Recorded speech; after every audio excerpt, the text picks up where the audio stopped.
मी अरुण एकनाथ शिंदे, शेटपळ हवेली, तालुका इंदापूर, जिल्हा पुणे. हा माझा भाऊ आणि ही माझी भाऊजाई आहे. त्या भाऊजाईला खूप दिवसापासून संधिवाताचा त्रास होता. त्याच्यासाठी आम्ही पहिल्यांदा सगळे मेडिकलचे डॉक्टर आहेत, जेवढे दवाखाने आहेत, होमिओपॅथिक, ॲलोपॅथिक जेवढे काही प्रयत्न करतील तेवढे प्रयत्न केले.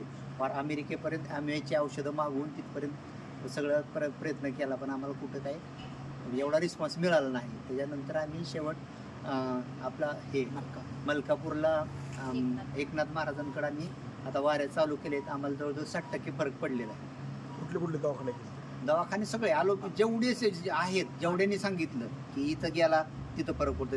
म्हणजे आता त्याची यादी सुद्धा मी सांगणं कठीण आहे. जेवढे सांगता येईल तेवढे सांगा. इनामदार पाठव, त्याचे होमिओपॅथिक आमचे घरचे डॉक्टर आहेत 2, रामदेव बाबा, पुन्हा ते ह्याचं शिरूर, पंढरपूर, इनामदार जेवढे आहेत तेवढे सगळे पूर्ण केले. अमेरिकेला कुठून औषधं ॲम्बे मध्ये ॲम्बे कंपनी नव्हती का ऑनलाईन औषधाची, त्या कंपनीतून पण आम्हाला अशीच माहिती मिळाली. ती पण मागवायचा विषय होता आमचा, पण इकडचा टेस्ट लागल्यामुळे आम्ही इकडे चालू केलं. त्यामुळे आता आम्हाला बराच फरक आहे. काय होतं त्यांना? संधिवात आणि हात आकडणे, हाड, पुन्हा म्हणजे बरेच आजार ते जुना बाहेरची बाजू हे सगळं ते चालता येत नव्हतं. चालता येत नव्हतं. आता चालतात का? आता पूर्ण व्यवस्थित चालून दाखव. चालून इकडे चालून दाखव. तिकडे जावा चालू. छान. धन्यवाद.